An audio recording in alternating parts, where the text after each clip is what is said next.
आप देख रहे हैं निष्पक्ष दस्तक, मैं हूं राजू यादव। लोकतंत्र का महापर्व प्रारंभ है और मातृशक्ति का पर्व भी प्रारंभ होने वाला है। 9 अप्रैल से माँ दुर्गा का नवरात्र पर्व प्रारंभ होगा। वहीं आज मैं लोकतंत्र के महापर्व में कुछ महिला नेताओं पर चर्चा करूंगा कि कैसे उन्होंने इस पुरुष प्रधान देश में संघर्ष कर अपने आप को स्थापित किया है।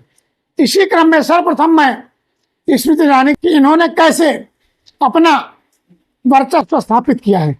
स्मृति ईरानी टीवी के धारावाहिक में काम करती थी, वहीं से इनका रुख राजनीति की तरफ होता है और इन्होंने अपने मुखार बयानों के कारण अपनी पहचान बनाती हैं। पहचान के साथ साथ ही इनकी भाषा, इनकी नेतृत्व की वजह से इन्हें मोदी सरकार में मंत्री पद भी मिला।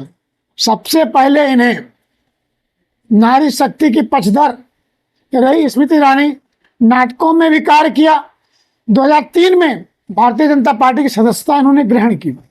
2004 में महाराष्ट्र युवा विंग का अध्यक्ष बनाया जाता है। 2010 में भाजपा मोर्चा की कमान इन्हें सौंप दी जाती है। 2011 से गुजरात से वो राज्यसभा भेजी जाती है। राज्यसभा सदस्य होने के नाते मोदी के कार्यकाल में इन्हें मंत्री बनाया जाता है। इन्होंने मंत्री पद पर रहते हुए भी कई सारे कार्य किए। बड़ा इतिहास इन्होंने कांग्रेस के उत्तराधिकारी राहुल गांधी की अमेठी से विदाई कर स्थापित किया है।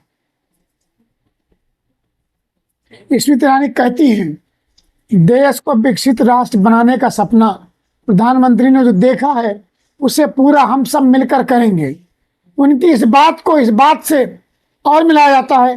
अमेठी के निवासी भी इस पर गर्व करते हैं। और आज स्मृति ईरानी जिस क्षेत्र से सांसद चुनी जाती हैं, जिस क्षेत्र का प्रतिनिधित्व करती हैं, आज वहीं की वो मतदाता भी बन चुकी है। वो अलग बात है। एक समय था स्मृति ईरानी लकड़ी और सिलेंडर लेकर धरने पर बैठती थी। तब सिलेंडर 400 के आसपास था, आज 1000 के पार है। फिर भी उनकी आंखें खुलने को नहीं बेकरार है। फिर भी एक कहावत है कि महिला शक्ति को बढ़ावा दिया जाता है तो नेचुरल सी बात है, कहीं ना कहीं विकास होता है। आगे मैं अमेठी से सीधे मथुरा चलता हूं। मथुरा से लोकसभा प्रत्याशी सिने अभिनेत्री हेमा मालिनी जी हैं। हेमा मालिनी उत्तर प्रदेश से मथुरा लोकसभा सीट से तीसरी बार प्रत्याशी बनी है और वो कहती हैं कि मैं अपने प्रभु श्री कृष्ण की गोपी हूँ। जब मैं गोपी की रोल करती हूँ तो मुझे कहीं ना कहीं देवी परिवर्तन नजर आता है। वो कृष्ण लीला भी करती हैं, श्री कृष्ण की परम भक्त हैं। यही कारण है कि मुझे राजनीतिक भागीदारी निभाने का अवसर भी मथुरा से ही मिला है।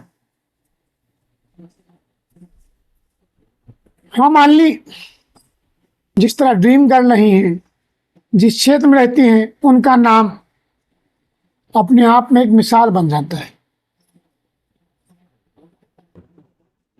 वो कहती हैं कि जब एक महिला शिक्षित होती है तो पूरा परिवार शिक्षित होता है। नरेंद्र मोदी के नेतृत्व में नारी शक्ति की हर दिशा में आगे बढ़ी है। यही कारण है कि पहले व आज के समय काफी अंतर आया है। यदि नारी शक्ति आगे बढ़ती है तो इसका देश को, समाज को और परिवार को लाभ होता है। बस इसके लिए हर क्षेत्र में महिलाओं को भाग लेना जरूरी होता है। नारी जब आगे बढ़ेगी तो जाहिर है देश व समाज पर इसका अच्छा असर पड़ेगा। कुछ क्षेत्रों में ऐसे भी हैं जहां नारी को आगे आना बहुत जरूरी है। नारी शक्ति को आगे बढ़ाने के लिए प्रधानमंत्री ने जो कदम बढ़ाया है उसमें हम सबको मिलकर आगे बढ़ना होगा। देश को विकसित राष्ट्र बनाने के लिए महिलाओं का आगे आना बहुत जरूरी है। चाहे वो आज नारी शक्ति खुलकर आगे बढ़ रही है, चाहे वो सेना की बात हो, अंतरिक्ष की बात हो, जहाज चलाने की बात हो, मेट्रो चलाने की बात हो, हर क्षेत्र में महिलाएं आगे बढ़ रही हैं। दुर्गम स्थलों पर महिलाओं ने भी अपना अस्तित्व स्थापित किया है। देश की रक्षा के क्षेत्र में सेना में शामिल होकर दुर्गम स्थलों पर वो बढ़ चढ़कर पुरुषों के बराबर उनसे आगे बढ़कर भी काम करती हैं। अब हम वापस फिर आते हैं सुल्तानपुर, मेनका गांधी के पास। मेनका गांधी का जीवन संघर्षों भरा रहा है। गांधी परिवार से भी नहीं है। इस बार लोकसभा के रण में उनका भी गुल सुल्तानपुर से फिर प्रत्याशी बनी है। जोर शोर से चल रही इन सब घटनाओं को नजर रखते हुए मेनका गांधी सुल्तानपुर से प्रबल दावेदार हैं। नारी शक्ति का प्रतीक नवरात्र पर उन्होंने महिलाओं से आग्रह किया है कि बढ़ चढ़कर प्रत्येक क्षेत्र में आत्मनिर्भर बनते हुए राष्ट्र को अंतर्राष्ट्रीय स्तर पर ख्याति अर्जित कराने के लिए उन्हें आना होगा। ड्रोन दीदी, लखपति दीदी, विद्युत सखी, बिजली सखी जैसी योजनाओं को रखकर प्रधानमंत्री मोदी ने महिलाओं की छवि को निखारा है। नारी शक्ति बंधन अधिनियम से राजनीति महिलाओं में भागीदारी धीरे धीरे अवश्य बढ़ रही है और आगे बढ़ रही। जब नारी शक्ति आगे बढ़ती है तो बच्चों की शिक्षा, घर परिवार के अलावा समाज व देश विकास होता है। इससे पूरे समाज का ढांचा सकारात्मक रूप में बदल जाता है। समाज की बेहतरी के लिए महिला शक्ति का, नारी का सम्मान होना बहुत जरूरी है। इसके साथ ही उसकी सुरक्षा और समृद्धि भी आवश्यक है। सरकार रोजाना नई नई योजनाएं लाती है और कार्य करती है। कहीं ना कहीं मोदी सरकार ने ठाना है कि नारी शक्ति को मुझे अब आगे बढ़ाना है। अब आप चलते हैं बंगाल की ओर ले चलते हैं। बंगाल में नारी शक्ति का बहुत सम्मान है, ऐसा महुआ मोइत्रा का कहना है। बंगाल की कृष्णानगर लोकसभा सीट से तृणमूल कांग्रेस की प्रत्याशी महुआ मोइत्रा बंगाल की मुख्यमंत्री ममता बनर्जी की बहुत ही विश्वसनीय मानी जाती है। वो कहती है कि लोग मुझे संसद में अपनी आवाज़ उठाने के लिए भेजते हैं और मैं वहाँ उनकी आवाज़ उठाती भी हूँ। लोकसभा चुनाव में नारी बंधन का क्या हुआ, उन्होंने सबको बताया। महिलाओं को कम सीटें क्यों दी गई, सवाल है। महिला मोइत्रा ने कहा कि बंगाल में ममता बनर्जी की सरकार ने नारी शक्ति के लिए बहुत काम किया। ममता दीदी ने महिलाओं को हमेशा विशेष रूप से ध्यान रखा। राज्य की महिलाएं भी आर्थिक रूप से समृद्धि हुई हैं। महिलाओं को मिले समानता का अधिकार नवनीत राणा का कहना है। फिल्मों और मॉडलिंग से करियर शुरुआत करने वाली नवनीत राणा एक तेज तर्रार सांसद के रूप में पहचान रखती है। जब वो वर्ष 2019 में महाराष्ट्र के अमरावती सीट से निर्दलीय चुनाव जीतकर सांसद पहुंचती हैं तो प्रधानमंत्री मोदी ने उनसे पूछा कि प्रबल मोदी लहर में भी निर्दलीय चुनकर आप आ गई हैं, तो ऐसा नहीं है कि अगर महिलाएं कोई चीज ठान ले तो कर नहीं सकती हैं। जब नवनीत राणा मोदी लहर निर्दलीय जीत सकती हैं तो देश की महिला कुछ भी करने के लिए अगर वो ठान ले तो कर सकती है। अब मैं पश्चिम बंगाल से वापस फिर उत्तर प्रदेश आता हूं, जहां से एक तेज तर्रार शांत स्वभाव की महिला, समाजवाद की सशक्त प्रहरी डिंपल यादव के पास उत्तर प्रदेश के मुख्यमंत्री, पूर्व मुख्यमंत्री अखिलेश यादव की धर्मपत्नी डिंपल यादव, स्वर्गीय पूर्व मुख्यमंत्री मुलायम सिंह यादव की बहू सांसद डिंपल यादव, कन्नौज से सांसद लगातार 2 बार रही। उन्होंने निर्विरोध संसद पहुंचने का भी इतिहास रचा है। इस बार वो मैनपुरी से प्रत्याशी हैं। थोड़ा मौन रहती हैं, कम बोलती हैं, लेकिन महिला शक्ति की बारी जब आती है, उन्होंने संसद में महिला शक्ति बंधन अधिनियम का समर्थन किया था। उनका कहना, लेकिन फिर भी उनका कहना था कि SC, ST, OBC और अल्पसंख्यक महिलाओं को भी इसमें आरक्षण मिलना चाहिए। उनका मानना है कि समाज में बिना भेदभाव के सभी महिलाओं को समान रूप से आगे बढ़ाने का अवसर मिलना चाहिए। उन्होंने अपने इंटरनेट मीडिया अकाउंट्स एक्स पर भी लिखा है, भाजपा सरकार ने महिलाओं के लिए न्याय नहीं किया है। वो कहती है महिलाओं को आगे बढ़ाने में अभी भी कई सारी बाधाएं हैं। हमारी सरकार ने महिलाओं के लिए कई सुविधाजनक कार्य शुरू किए थे।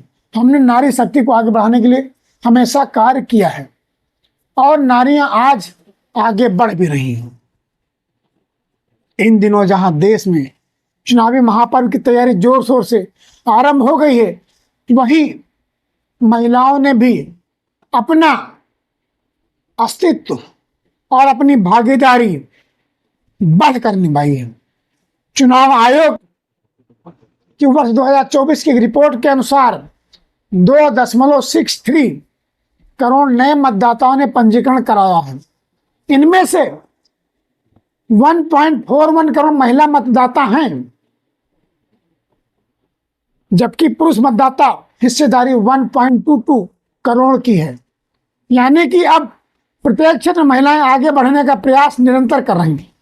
मतदाताओं का लैंगिक अनुपात वर्ष 2019 में 1000 के प्रति 928 था, जो इस वर्ष 1000 पर 948 हो गया है। यानी 1000 पुरुषों के मुकाबले अब 948 महिलाएं मतदाता हो चुकी हैं। इस बार लोकसभा चुनाव में महिला मतदाताओं की कुल संख्या 47,15,41,888 है। अगर महिलाएं ठान लें तो कुछ भी करने के लिए सक्षम हैं। फिर भी हम नारी शक्ति की बात करते हैं, नव दुर्गा की पूजा करते हैं, लेकिन जब महिलाओं को उनका हक देने की बात आती है तो पीछे हटते हैं। आखिर ऐसा क्यों हो रहा है? अभी हाल ही की बात कही जाए, 2019 के लोकसभा चुनाव में पुरुष मतदाताओं को पीछे छोड़ते हुए 67.2% महिलाओं ने मत डाले थे। आज हर क्षेत्र में महिला शक्ति आगे बढ़ रही है, फिर भी उन्हें पता नहीं क्यों लोकसभा हो विधानसभा हो बराबर की हकदारी नहीं मिल रही है। आखिर कब हमारी महिलाओं को बराबर का हक मिलेगा? जबकि निष्पक्ष दस्तक का या मेरा अपना मानना है कि महिलाएं पुरुषों से 10 कदम आगे होती हैं। बराबरी की बात करना, हमें उनके स्तर को कम आंकना होता है, क्योंकि जो महिला कर सकती है वो पुरुष कभी नहीं कर सकता है। हर मामले में महिलाओं की क्षमता पुरुषों से अधिक होती है। फिर भी हम पुरुषों को सोचना होगा, विचारना होगा कि हम क्यों ना महिलाओं को बराबर का हिस्सेदारी देकर लोकसभा और विधानसभा में आगे बढ़ाएं। तब तक के लिए आगे की खबरों को जानने के लिए आप देखते रहिए निष्पक्ष दस्तक।